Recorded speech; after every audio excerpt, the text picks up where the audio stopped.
Meus irmãos, é um prazer estar mais uma vez aqui com vocês para a gente falar sobre a nossa igreja, né? Para falar sobre as preciosidades da nossa igreja. Hoje nós vamos falar sobre Santo Antônio de Pádua, né? Ou Santo Antônio de Lisboa, né? Porque ele nasceu em Lisboa, mas morreu em Pádua, na Itália. Então nós vamos falar sobre ele hoje, porque há uns dias atrás foi o dia dele, né? Caiu num domingo.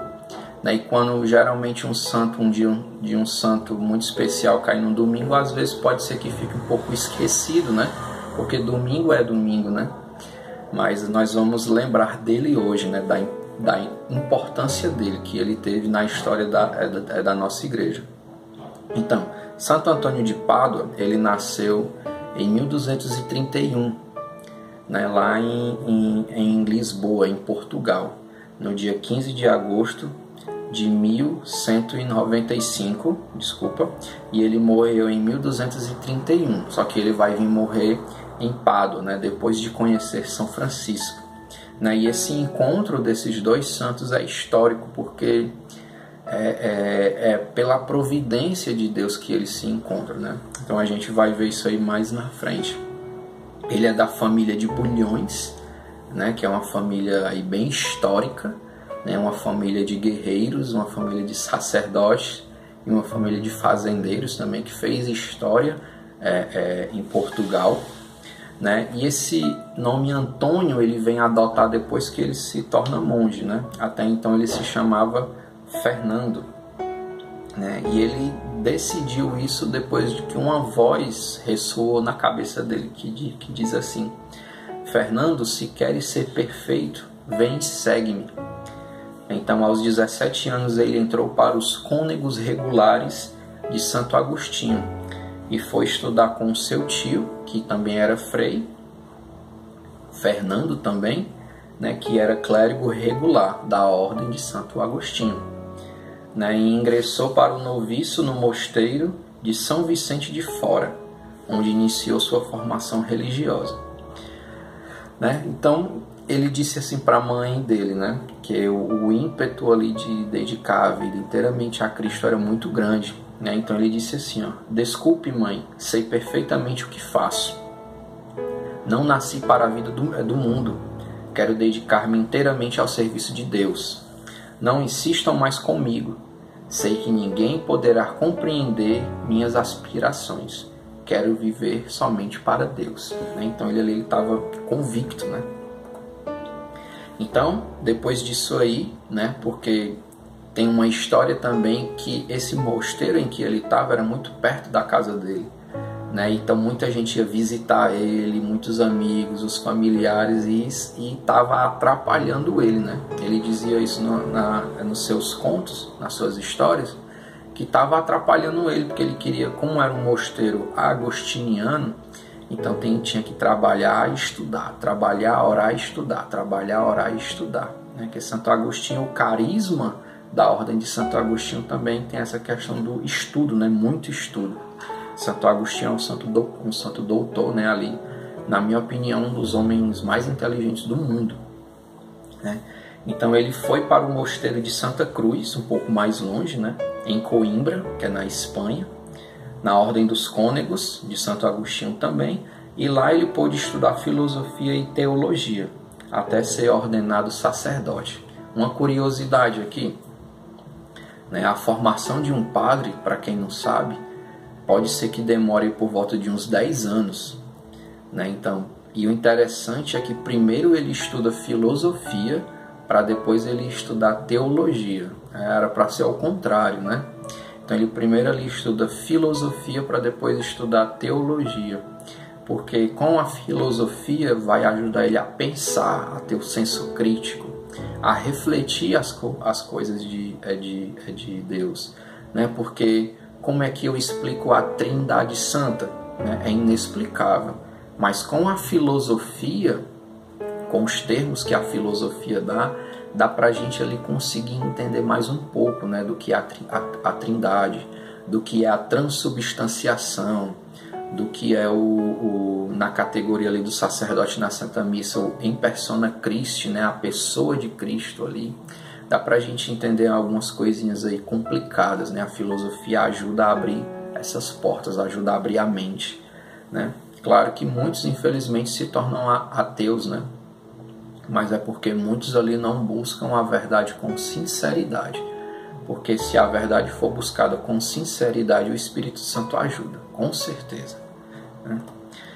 Então, nesse mosteiro que ele estava estudando teologia e filosofia, aconteceu que um belo dia estava voltando, né, uma procissão de alguns franciscanos, e nessa procissão tinha uma mula, e no dorso dessa mula vinha um relicário, né, com 5 relíquias de 5 mártires franciscanos que foram para o Marrocos, né, e ali eles foram mortos pelos sarracenos, né, assim como você pode assistir aí o filme de São Francisco, que ele vai para o Marrocos, ele vai conversar com Saladino, né, que eram os chefes dos muçulmanos.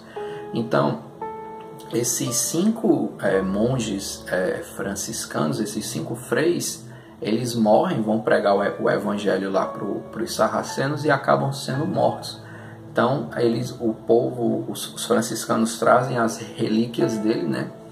E o interessante, pela providência de Deus, é que a mula que vem trazendo essas relíquias empaca bem na frente do mosteiro de Santo Antônio.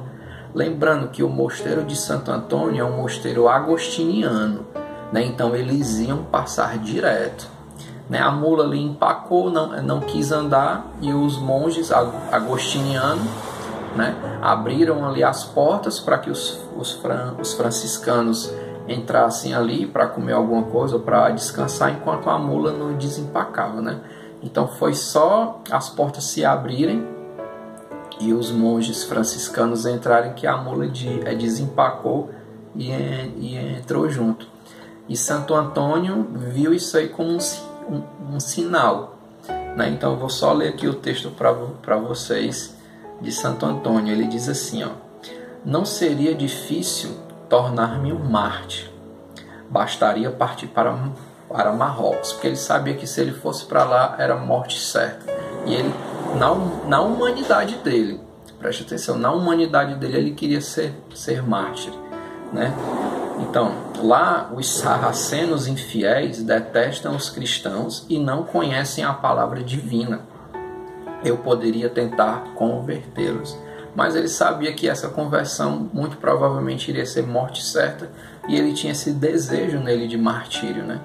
Então, desse dia para o outro dia, ele teve um sonho, né, em que os 5 frades franciscanos, esses 5 que morreram, né, ele viu no sonho os 5 mortos caminhando alegres com palmas nas mãos. Isso é o que? Símbolo de vitória, de realeza, né? Esse símbolo da palma é que já estão na glória, né? E fazendo sinais para que ele os seguisse, né? Então vem, Antônio, vem, porque é que tu não nos segues, né? Então desde aí Santo Antônio decidiu não ser mais agostiniano, mas sim ser franciscano. E a providência de Deus, isso aí é extraordinária, né?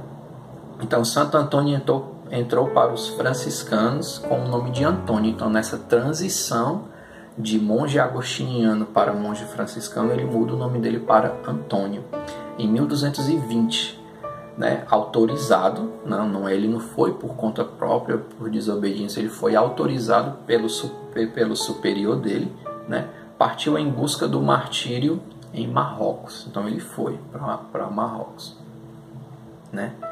Mas assim como Jonas, Deus enviou no barco, Deus enviou uma tempestade, né, e mudou a rota do navio, né? A providência de Deus aí agindo. Então, ele diz assim: mas Deus não quis aceitar o meu sacrifício, e que seja feita a sua vontade, assim na terra como no céu.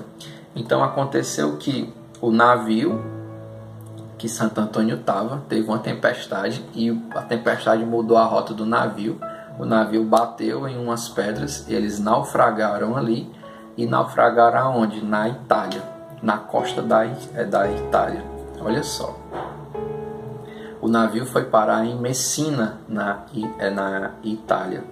E ele diz assim, ó: já que Deus nos enviou às costas da Itália, vou aproveitar e visitar o meu irmão Francisco. Né? Olha só a providência de Deus. Deus fez o navio encalhar na Itália, perto de São Francisco, sendo que ele ia para um lugar totalmente diferente, né? Então ali ele passou alguns meses ali se recuperando devido ao naufrágio. Ele se machucou e ficou doente, então ele ficou hospedado ali em uma casa, né? E quando ele se recuperou, ele partiu para Assis para encontrar São Francisco, né? Lá ele participou numa espécie que chama-se de capítulo, né? Uma espécie de conclave ali só de monges, né? Tinha dominicanos, tinha franciscanos e entre outros, né? E São Francisco viu ali nele um grande pregador, né? Tinha uma oratória muito grande, porque ele ali era um dos poucos franciscanos, ou quem sabe o único, que realmente tinha estudado. Porque não sei se vocês sabem, mas o carisma da ordem franciscana é somente a pobreza e a caridade, né? Então não tem essa questão dos estudos, né? Eles não se concentram nisso, mas diferente dos agostinianos. Então Deus une essa providência, né? Enquanto os franciscanos não tinham esse estudo, Deus faz Santo Antônio de agostiniano para franciscano, já com muito estudo, e transfere ele para dentro dessa ordem, que não tinha estudo ainda, só tinha a caridade e a pobreza. Então, São Francisco ali, vendo a intelectualidade de Santo Antônio, a unção que ele tinha ali ao falar, fez ele orador da ordem, né? Então ele era o pregador oficial da ordem franciscana, né? Então foi feito pregador geral da ordem franciscana, e depois de uma homilia numa ordenação sacerdotal com franciscanos e dominicanos, e foi o primeiro professor da ordem franciscana. Então aí é providência demais, né? À beira ali da morte de São Francisco de Assis, São Francisco escreve a seu irmão Antônio assim: bondoso irmão Antônio, agrada-me que ensines teologia aos teus irmãos, desde que com esse estudo não haja detrimento em ti, nem neles do espírito da santa oração e devoção, e que está escrito na regra, né? Na regra franciscana, né? Então, após a morte de São Francisco, né, São Francisco pede para que Santo Antônio se encarregue da questão ali de estudos da ordem franciscana, né, da ordem de pobreza, da ordem de caridade, e acrescentar ali a questão do estudo, que é muito importante, né? Como dizia Santo Agostinho, creio para entender e entendo para crer, né? Então foi muito importante essa junção aí dessa providência de Deus, unir a humildade de São Francisco com a intelectualidade de Santo Antônio, né? Alguns anos após isso, né, o Papa Gregório IX, que chamou o Santo Antônio, né, de Arca do Testamento, né, porque o homem era de uma intelectualidade enorme, quase que ele tinha ali as Sagradas Escrituras decorada, não na cabeça, mas no coração. Ele conseguia ali expressar de forma bela, que o Papa da época, Gregório IX, 1227, o chamou de Arca do Testamento, ou seja, ele tinha o testamento guardado dentro dele, né? E esse episódio, né, esteve na canonização de São Francisco em Assis, no dia 18 de julho de 1228, né, pois ele era o superior da ordem italiana lá. No caso, Santo Antônio ficou sendo o superior da ordem na Itália, né? Aí, agora a gente vai para a parte assim que particularmente eu gosto mais, né, que é o título dele, O Martelo dos Hereges. Então, o que é que um martelo faz? Um martelo, ele esmaga, né? Ele esmaga, ele amassa, né? Mas não, no caso de Santo Antônio, não com violência. O que era que acontecia na época? Na época tinha uma heresia chamada a heresia dos cátaros, ou a heresia dos albingenses, né? Que era uma espécie de uma seita, podemos dizer uma espécie, não, era uma seita que estava dentro da Igreja Católica, mas não eram católicos, né? Eles se diziam católicos, mas não eram católicos. Então eles inventavam coisas absurdas, né? Aqui eu não vou me aprofundar muito na questão da heresia em si. Teria que ter um vídeo só para isso, né? Porque são junções, são resquícios de outras heresias. Por exemplo, do maniqueísmo na época de Santo Agostinho, e também resquícios do gnosticismo ali na época de São Paulo Apóstolo, né? Então é uma coisa muito extensa, né? Mas era uma heresia que estava ali perturbando até mesmo não só a ordem na igreja, mas a ordem social, né? Então a sociedade estava ficando desestruturada por causa dessa heresia que pregava coisas absurdas, o suicídio inclusive, né? Então não vou me estender muito nisso. Mas aí o povo, a sociedade estava ali enlouquecendo, e foi aí que foi instituído o Tribunal da Santa Inquisição, a pedido do povo e do rei. Então o povo pediu ao rei e o rei pediu ao Papa da época, né? Papa, você precisa tomar uma providência porque eles estão enlouquecendo as pessoas, está tendo uma convulsão social, e você precisa ir levantar os padres, os bispos e determinar que eles estão excomungados, o que é heresia, o que é que não é heresia. Você precisa investigar, porque o povo já está fazendo justiça com as próprias mãos, né? Por isso que tem esses episódios aí do pessoal dizendo que queimava na fogueira, que enforcava, que não sei o que, não sei o que. E a gente tem que estudar profundamente para saber o que é que foi justiça com as próprias mãos e para saber o que é que foi o que a igreja fez, né? Então a gente tem que saber dividir isso aí. Então num outro episódio, se a gente puder falar só sobre a Inquisição, né? Então episódios à parte.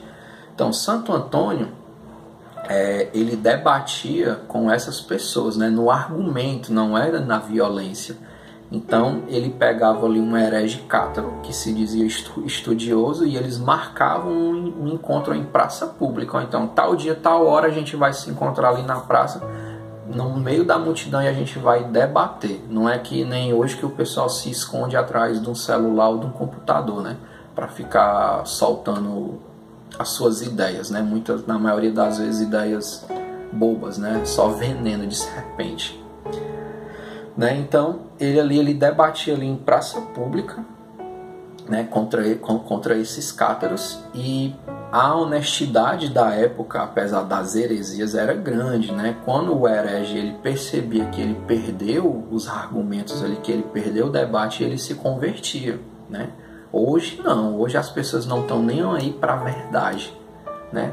Porque o errado não é você estar errado, o errado é você perceber a verdade e continuar no erro, né? Então esses homens dessa época, por mais que eles estivessem errados, quando eles percebiam ali a verdade na cara deles, eles se convertiam. E isso é bonito, né? Diferente de você saber que está errado, saber que a verdade está ali na sua frente e você fecha os olhos, né?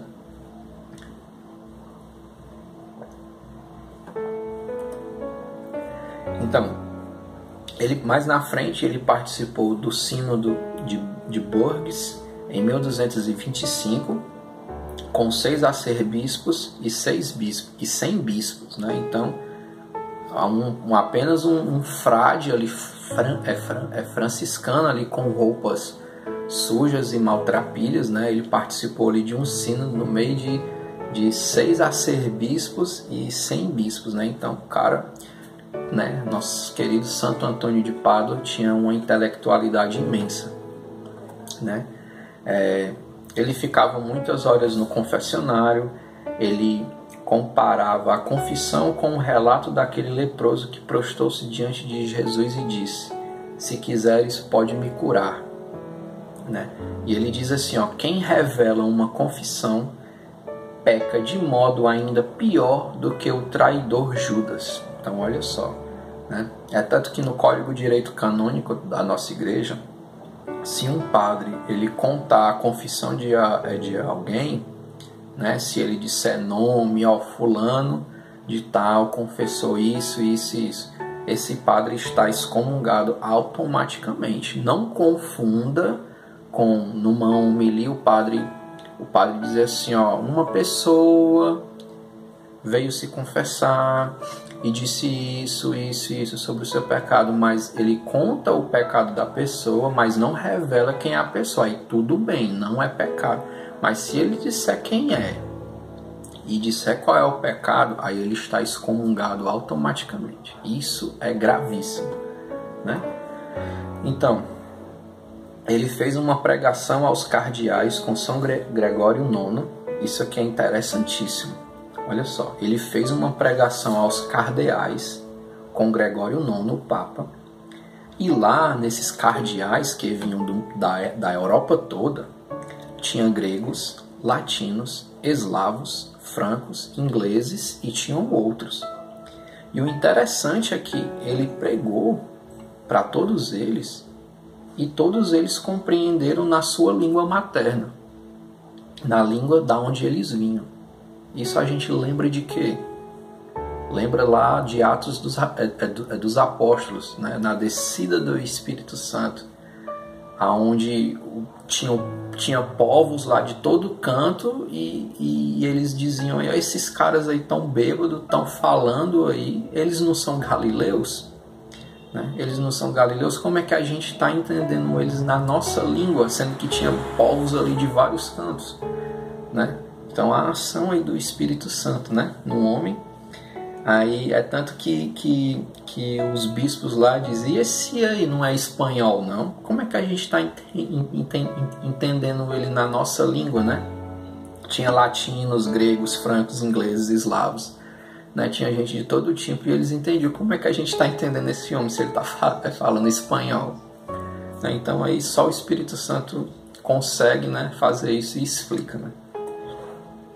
Alguns milagres ali de Santo Antônio, né? A questão do milagre dos peixes, né? Que é conhecido como o milagre dos peixes.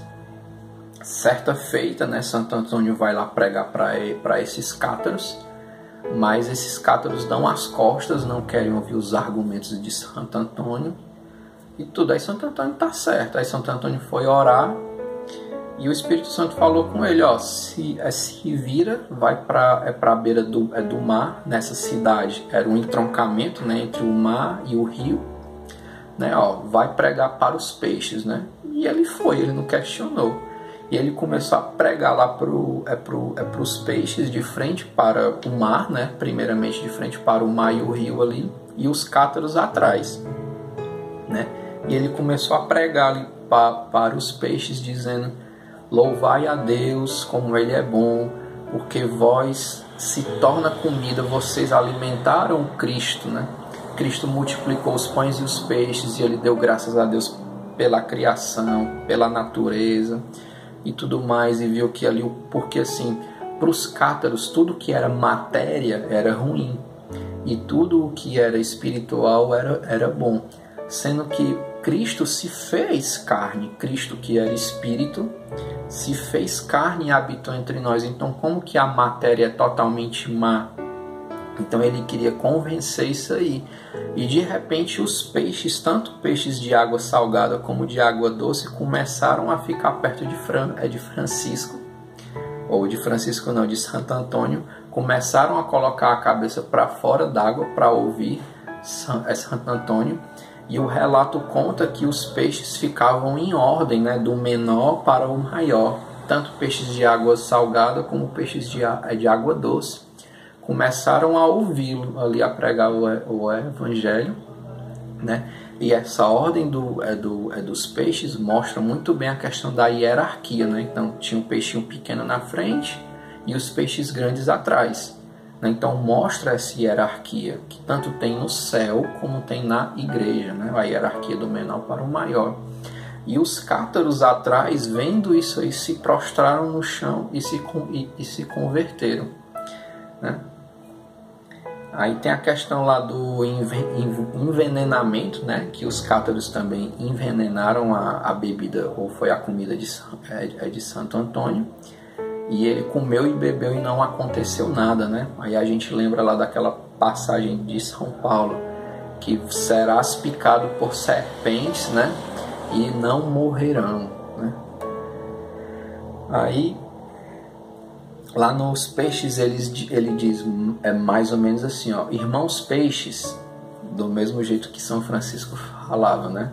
Irmãos peixes, os homens esquecem de Deus, por isso estou para vos falar, né? Então, já que os homens não querem ouvir a palavra de Deus, então eu vou falar para vocês peixes, né? Sendo que era indiretamente para eles, né? E eles acabaram se convertendo, né? Tem o episódio também da mula, né? Mas eu não vou contar aqui. Peço que vocês procurem, né? A mula que se prostra diante do Santíssimo, né? Então fica aí como uma tarefa aí para vocês pesquisarem os milagres de Santo Antônio de Pádua, ou Santo Antônio de Lisboa, ou Santo Antônio Martelo dos Hereges, né? E para finalizar, a questão ali do Santo Antônio Casamenteiro, né? Por que que ele recebe esse título? E por que que aqui no Brasil a gente só sabe disso, né? A gente só conhece Santo Antônio como Santo Antônio Casamenteiro. E de toda a obra ali, de toda a vida de Santo Antônio, com todo respeito, essa parte é a menor, é a de menos, né? Então conta-se que uma jovem, né, que era muito pobre, na época não tinha condições de dar o dote, né, do casamento. Ela era muito pobre e a mãe dela queria que ela se prostituísse, mas ela queria um casamento santo, ela queria se casar, né? Então ela pedindo a Deus, até que chegou uma carta para ela, né? Isso depois da morte de Santo Antônio, né? Chegou uma carta para ela onde mandou que ela fosse até um mercador, né? E desse o peso daquele papel ali em moedas de prata, né? Então o mercador lá colocou na balança, né? Achou graça lá, desdenhou dela. Aí ela disse que foi Antônio, né, que mandou, que foi Santo Antônio que mandou essa carta.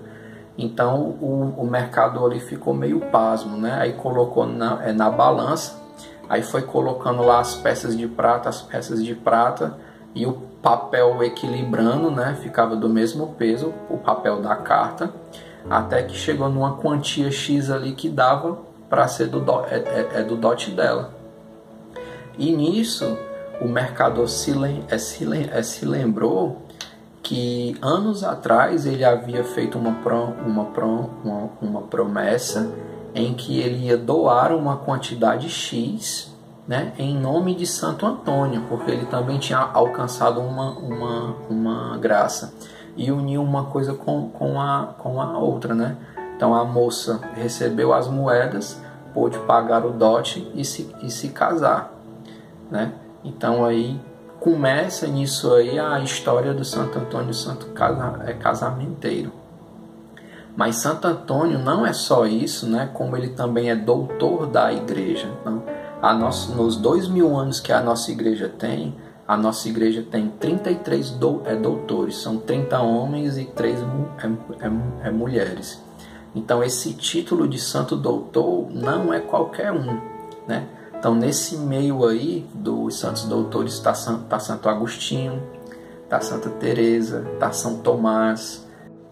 Então ele foi declarado doutor da igreja pelo Papa Pio XII no dia 10 de fevereiro de 1946 e recebeu o título de doutor evangélico pela sabedoria dele, né, em questão das Sagradas Escrituras, né, e sua língua está intacta lá na Basílica de Pádua, né, na Basílica de Santo Antônio de Pádua. lá em Pádua, né? Claro. E sua língua está intacta lá.